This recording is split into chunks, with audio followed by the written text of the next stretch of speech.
Lah janji kula wau pinten? 200. 200. Niki pinten? 100. Niki pinten? 100. 100 karo 100? 200. Enggak, 200.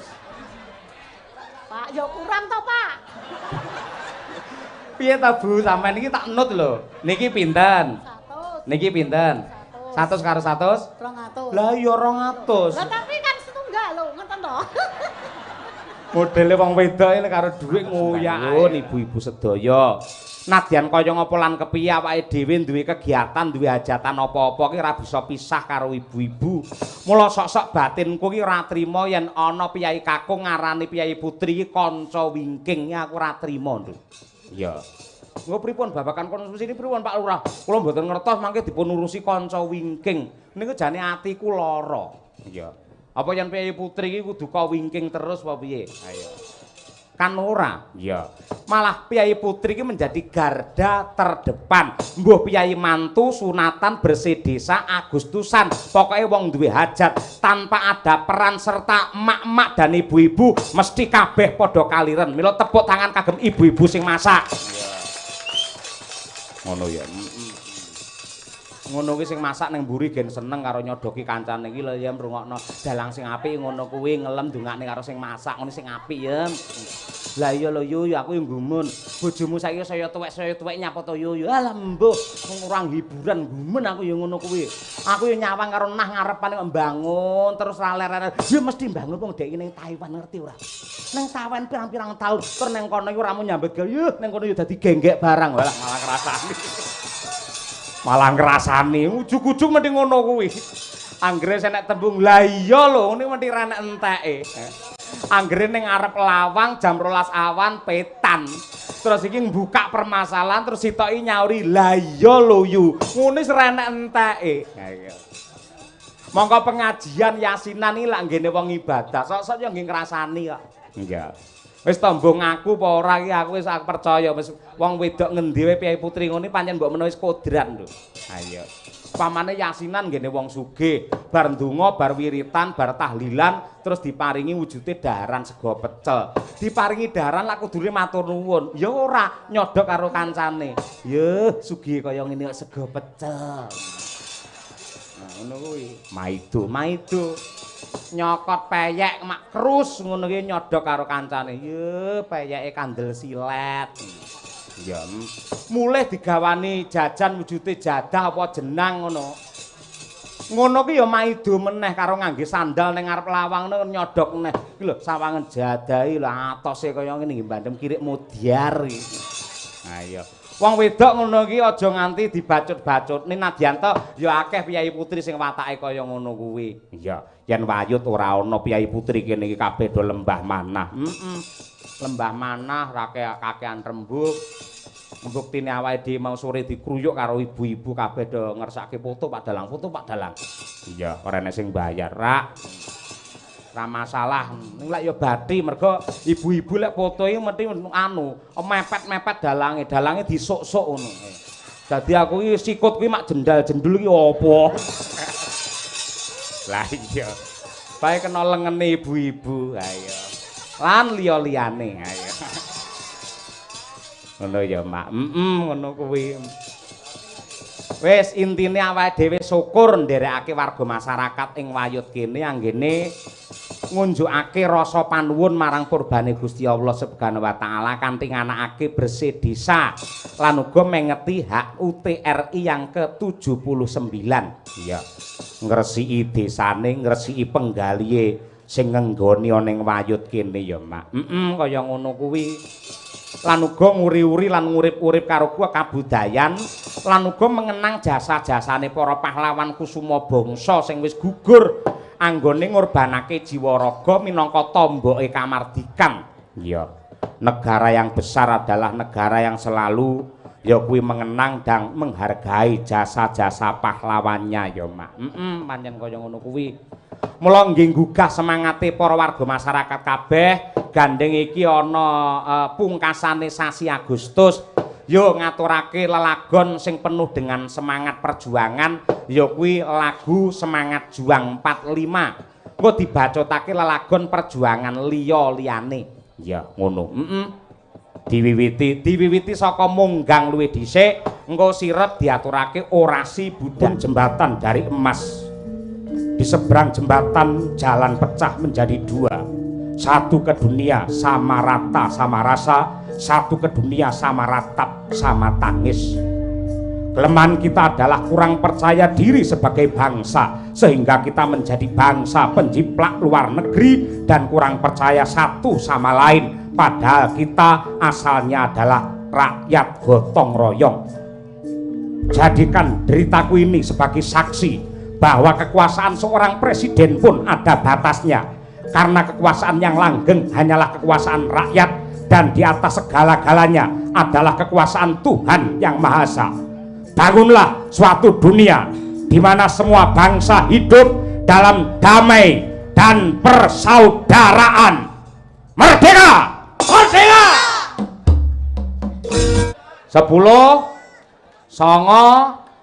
8 wilah renek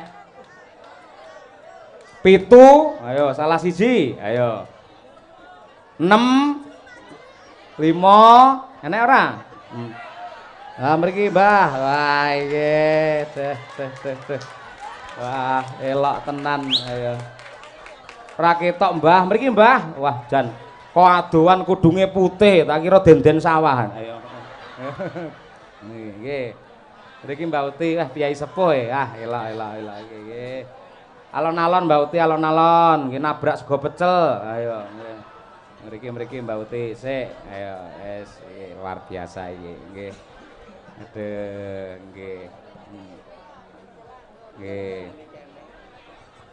nggih Mbak Uti salim riyen kalih Pak Dalang nggih jenengan pepunden ha munggah kono ora apa-apa minggah mawon nggih wah sandale jepit Pak Nun ningali ben dinten ningali kula masalah nanggape kapan ora nggih assalamualaikum Mbak Uti Assalamualaikum warahmatullahi niku mike niku teng cedak tutuk mriki no Assalamualaikum warahmatullahi wabarakatuh. Masya Allah, luar biasa artis kita Niken Salindri hadir di sini. Nggih. Mboten asmanipun sinten? Suwarsi, Pak. Hah? Suwarsi. Lah, Sukesi. Suwarsi. Suki luweh warsi ki taun. Mugi-mugi panjenengan tansah pinaringan panjang umur. Amin. Mike iki lho karo Mike wis gila to wis tuwek ayo. Mboten gila wedi ya, Pak. Wedi nggih. Daleme pundi daleme? Pojok. Pojok desa pundi niku? RT 21. Wayut mriki. Nggih. Masalah wargane Pak Broto berarti. Nggih. Jenengan nggih tumut urunan wayangan iki. Nggih. Nggih. Nggih. Oh, ampun bengkok-bengkok masalah mare kaget lho. Tak kira Baladewa rawuh ora nggih. Mboten, Pak. Nggih, tasih kagungan garwa. Mbah Kakung tasih. Mboten. Lho, pun sedo. Pun meninggal. Masalah kok pun jenengan pejai to? Sakit, Pak, paru-paru. Oh, mugi-mugi pinaringan tentrem wonten kasuwargan Mbah Kakung nggih. Nggih, amin. Putra pinten? Setunggal. Kok ngirit men? Piye to, Pak? Lah kok mau siji, aku lae papat to. Setunggal. Mboten hobi nggih jenengan. Riyen nalika sik enem mboten hobi ndung tang tungdet ngono maksudnya. Tambah. Oh, tumut karawitan. Oh, nggih sae. Putu pinten putu? Kalih. Oh, nggih. Hari Merdeka nggih? Apal? Nggih. Jarene anu. Napa? 17 Lah nggih hari Merdeka 17 sami mawon. Ampun ngeten, ampun kaya anak kula rambu lho. 16 Agustus tahun 45. Hop le, 17. Tutukne, Pak. Besoknya hari kemerdekaan kita. Ngoten niku anak kula. Heh? Dereng jenengan ora nggih. Nggih. Sing jejeg sing semangat jejeg. Ah nggih. Pun. Sing jejeg lah kok niku sing maju sing ngatur malah niku pripun ora nggih. Nggih. Tintingi nggih gamelan. Nggih no. Sepinten Mas Dar? Nanu ayo. Ya Pak, ya Pak. Empun no. Ya. 17 ayo. 17 Agustus tahun 45. Itulah hari kemerdekaan kita. Hari merdeka Nusa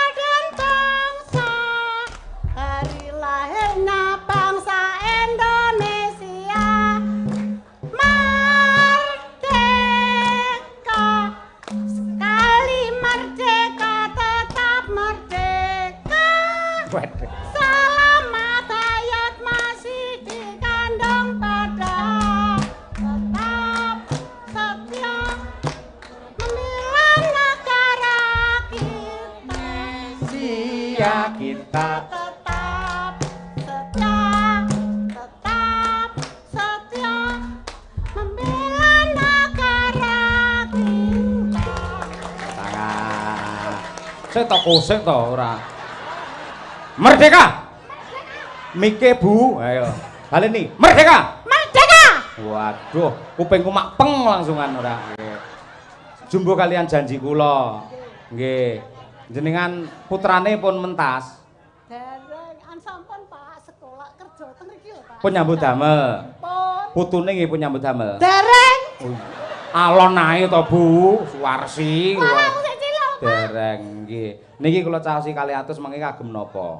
Blonjo Pak. Blonjo tenan lho ya. Nggih, nggo bakul, Pak. Aja nggih Bakul. ngeslot lho ya.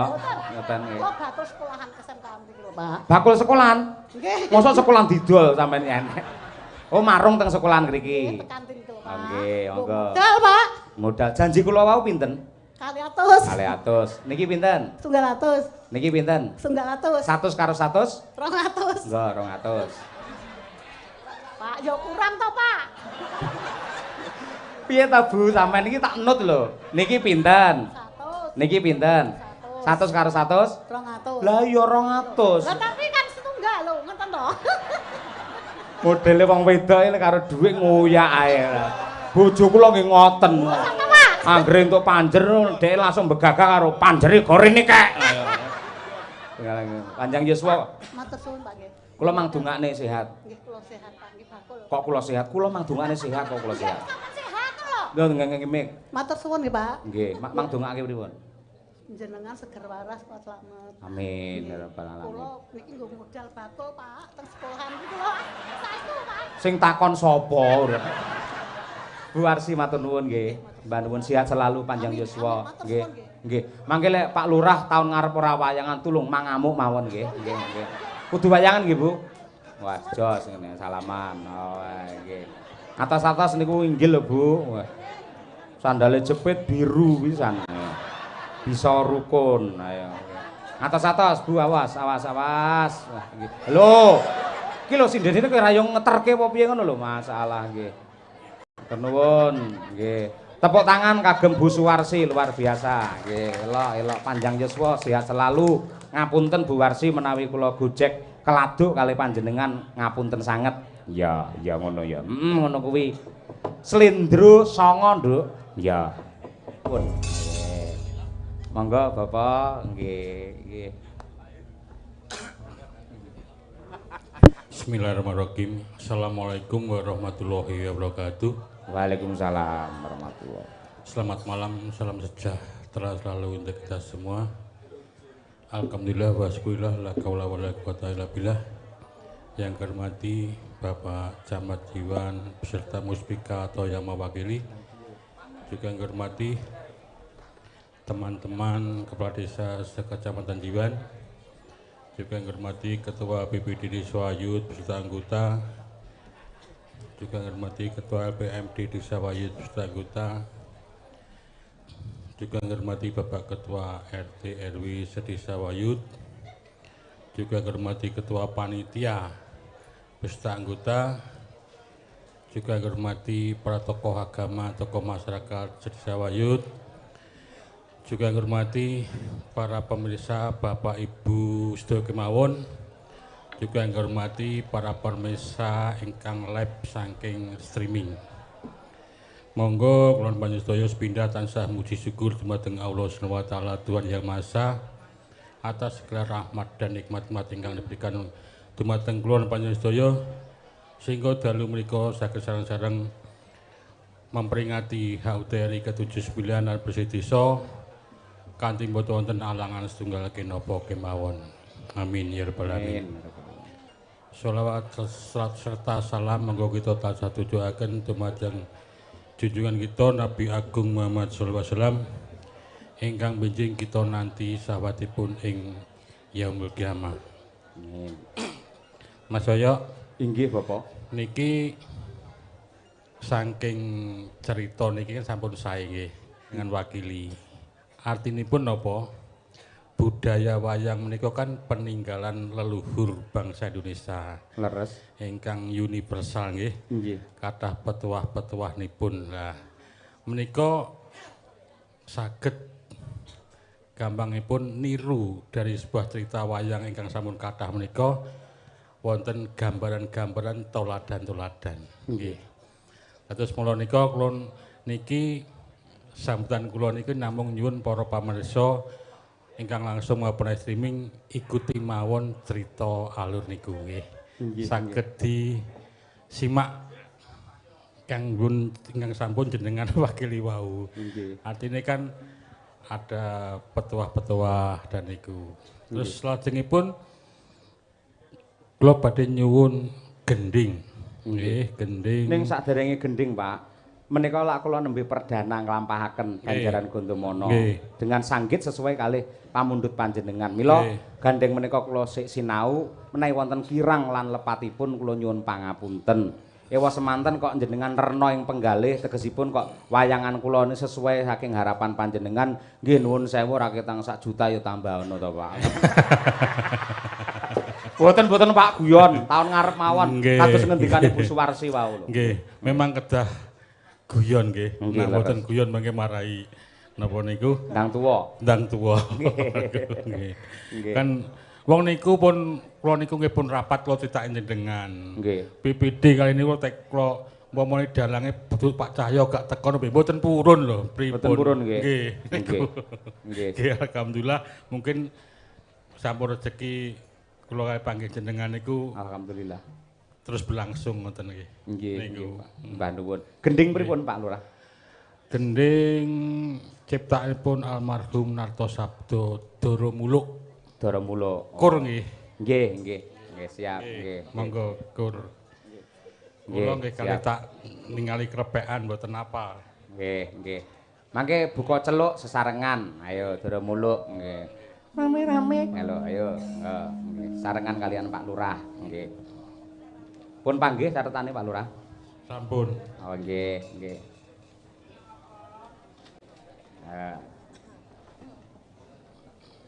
Nggih. Monggo Pak Lurah, mangke sareng-sareng kalian Paranggono. Nggih. Nano. Ngoten.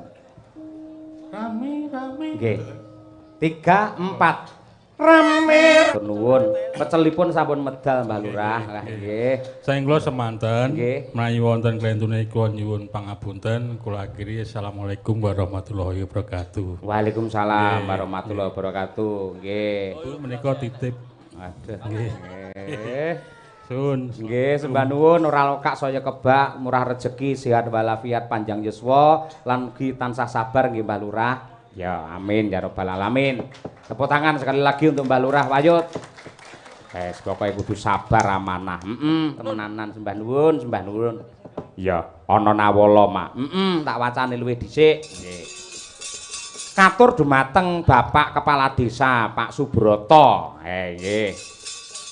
Kanthi rinengga sagunging pakurmatan. Assalamualaikum warahmatullahi wabarakatuh. Waalaikumsalam. Pak kula ngracik sekar dandang gula kalih pada. Ingkang sepisan dandang gula Pak Subroto, angka kalih dandang gula Desa Wayut utawi Dusun Wayut. Mugi-mugi Pak Lurah sarujuk menawi mboten nggih mboten napa-napa. Mangke dipun dalaken wonten ing Limbukan. Lan mbok bilih wonten tetembungan ingkang kirang meranani, monggo dipun ewahi. Makaten atur kula wonten lepatipun nyuwun pangapunten. Wassalamualaikum warahmatullahi wabarakatuh. Waalaikumsalam. Nuwun sugeng makarya saking kula Bapak Sri Mulyono. Pak Sri Mulyono. Dandang gula 2 pupuh ya, Mak. Siji sandi asmane Pak Lurah Subroto, angka 2 ya kuwi dandang gula sandi asmane Desa Wayut. Ya. Sing ngaturake sapa? Bu Sukesi Rahayu. Enggak Bu Kesi, diaturake. Nggih, Pak Dalang. Niki mengke duet kalih Mas Taslim. Nggih. Kula sing padha sepisan, Mas Taslim ping kalih. Nggih, siap. Nggih, monggo dipun aturaken menika karyanipun pepunden Bapak Sri Mulyono. Nggih. Nggih. Mangga. Pawiwahan ing ana tepi ujaripun warga kang sampun dados kersane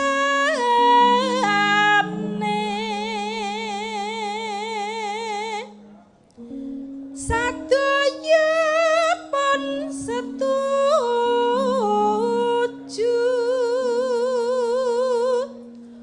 ujubipun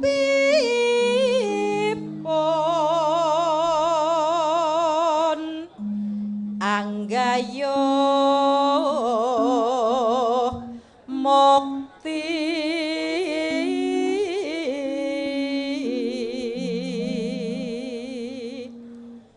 bangun jiwa lan raga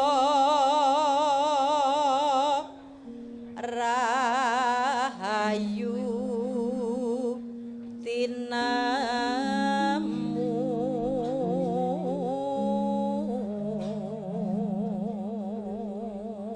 Nano obaing lati dedonga tumanduk dumateng ingkang maha suci ora kena rubeda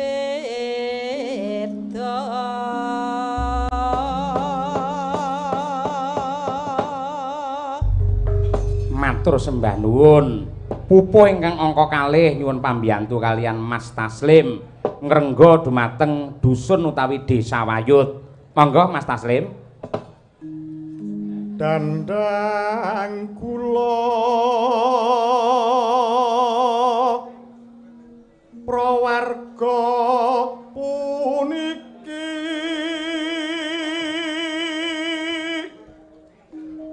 uga nyokan pitulusing nala sumadya gedhe tekate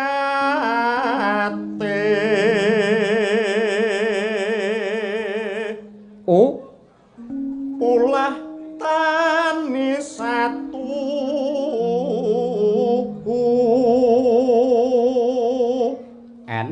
nambut kardi sengkut nas titi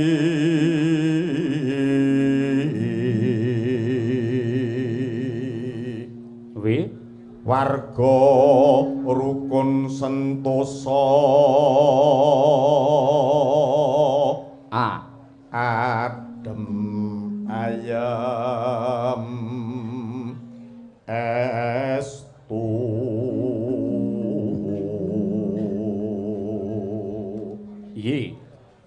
yuwana amanggih mulya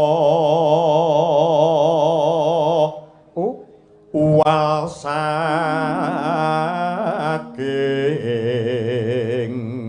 sadaya rubeda yekti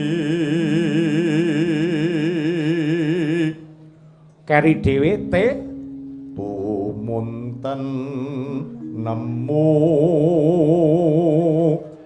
bejo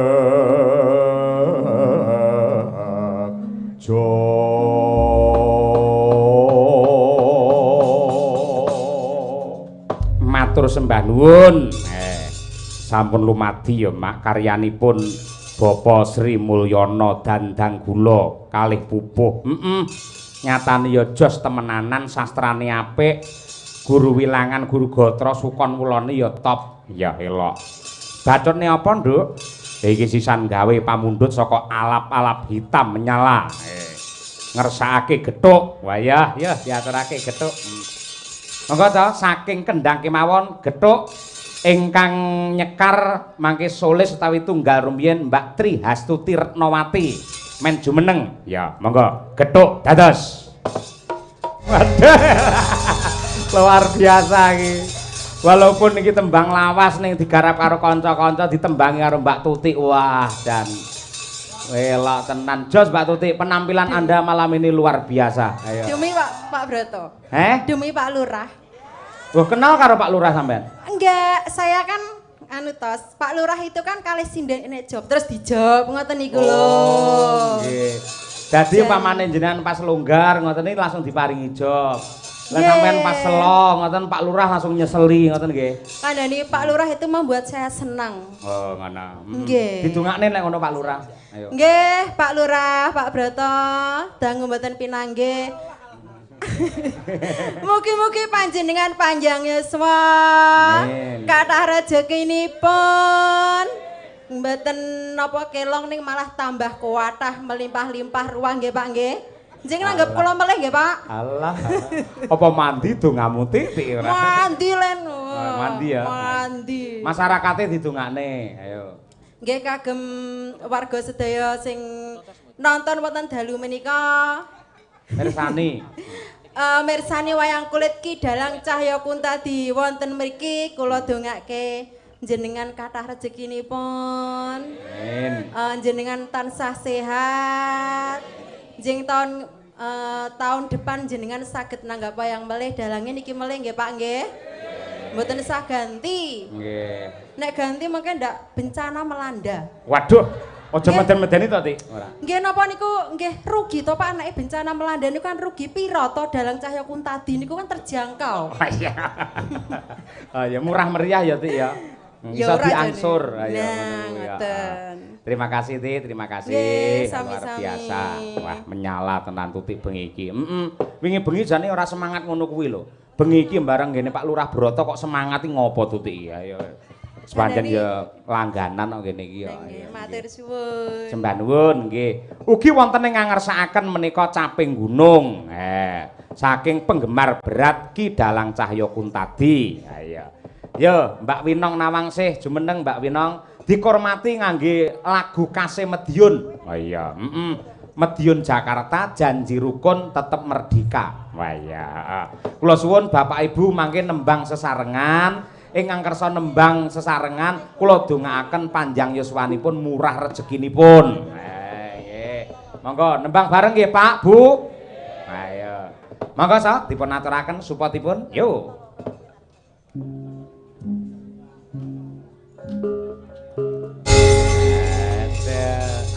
Ibu-ibu karo bapak-bapak nembang ora nang kene? Nembang Pak, seduwa ya nembang. Mosok apal piye kene? Loh, apal Pak jenengan ampun. Lah aku ora krungu, ora krungu kok aku. Cobi jenengan tes Pak, sepindah melih. Oh nggih. Pisan malih nggih Pak, Bu nggih. Pokoke sing kersa kula dongake jenengan murah rezeki pokoke. Nggih. Tanpa sinden, tanpa wiraswara nggih Pak. Nggih, bareng-bareng. Sampeyan sing ngomando nong, 1 2 ngono yo. Nggih. Oh. Oh, ngoten nggih. Ora apa-apa. Ngoten nggih, Pak. Mlaku panas-panas ora nggo payung ngoten nggih. Ah, nggih, siap. Matur nuwun dibenerke. Ayo, ayo nggih. Mlaku panas-panas, iya ngono kuwi. Engko. Yuk, ya nong. 1 2 3, nggo Pak? Mlaku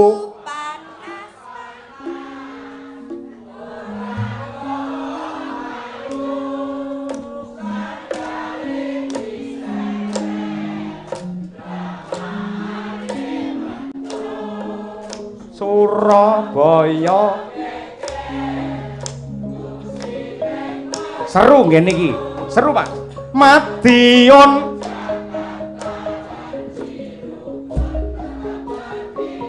Luar biasa, tepuk tangan untuk warga masyarakat. Wayun luar biasa. Ela. Kula kemutan, Pak. Apa? Kula panggih buke ingkang kerudung wungu nika kala wingi nggih nate niku, Pak. Apa? Oh iya. Nembang sing jenengan timbali emak-emak sing saged nyanyi panas-panas mlaku kula sawer. Nah niku buke rawuh melih lho, setia lho kali jenengan. Menika ingkang jilbab. Masalah, Bu. Jenengan daleme lak nglames to? Masalah daleme nglames nganti tekan kene lho, luar biasa. Matur nuwun nggih, Bu nggih. Gentenan kancane mosok rene arep golek saweran neh sampean. Kula dongakne mawon, murah rezeki, mboten napa-napa nggih Bu nggih. Nggih, luar biasa. Matur nuwun. Kuwi nalika neng lho, neng nggen apa kowe syukuran neng nggen apa lali aku, lali daerahe. KUD. Oh. Aku anggar duit entek lali kok. Ya nggih.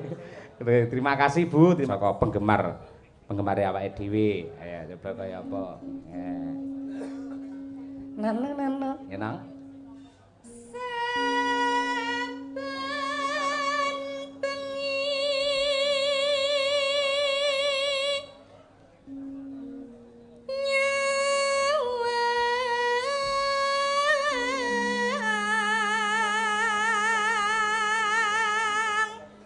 Jengglengke nduk, siap.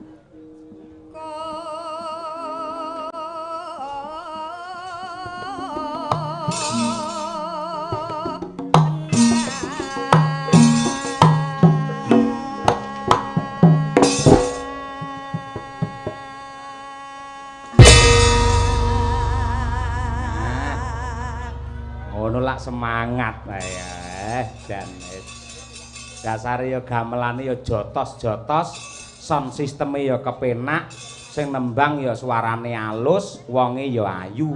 Ha iya. Bocahe mutuk, Mak. Mutuk kuwi. Kuwi nang mutuk cara mbah-mbah biyen ngarani wong wedok ayu mutuk. Ya nang.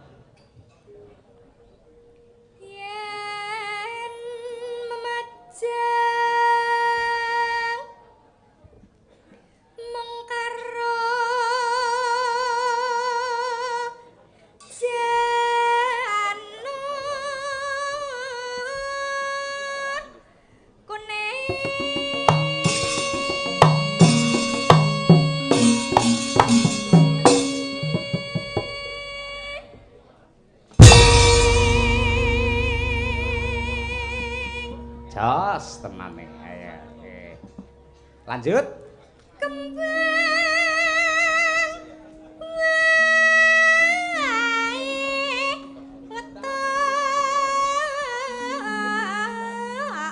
Ya, tentang entak dentung tak. Ayo. Ayo nang.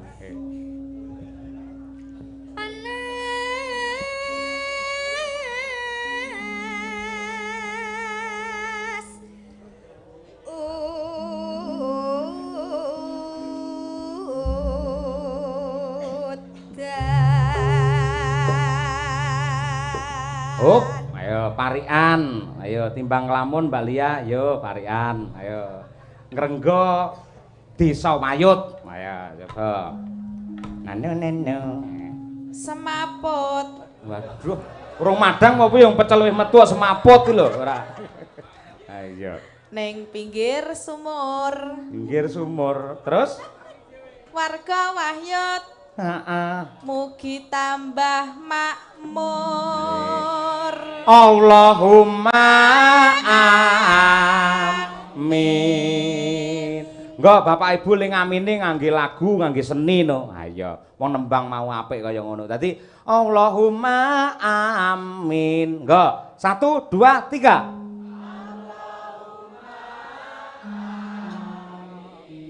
Lho, Pak Broto, wargane jenengan kados ngoten kompake, mosok wingi dileti rawayangane piye? Ayo anggaran. Ayo nggih. Selanjutnya Mbak Triastuti, ayo. Engko lek ngamini ngangge lagu melih Bapak Ibu. Ayo. Tuku welut. Lunyune Tik. Ayo. Terus karo tuku teri. Terus Muga sedaya warga Wahyut tansah kathah rejeki. Ya Allah. Kaya ngono lho warga kene eloke kaya ngono. Bu Tesi, ayo. Ibu Tesi, ayo. Ayo dadak ngangge anu no akik pirang-pirang no ayo. Ana semut. Ngrubung bokong. Semut ngragas ayo. Golek sing legi yo ayo. Ana semut ngrubung bokong. Terus Mugi warga Wahyut yayine mboten sombong. Oh, dadi Allahumma. Cerdas ngono lho dadi lho ya. Perkara bokong iso dadi donga. Ayo elok tenane. Lintang asmara. Ayo. Ayo. Diurut. Kesel ta, Nduk? Kesel. Tak urut apa piye engko bar wayangan. Nek lek ngurut ngenggon lho ya. Hop stop.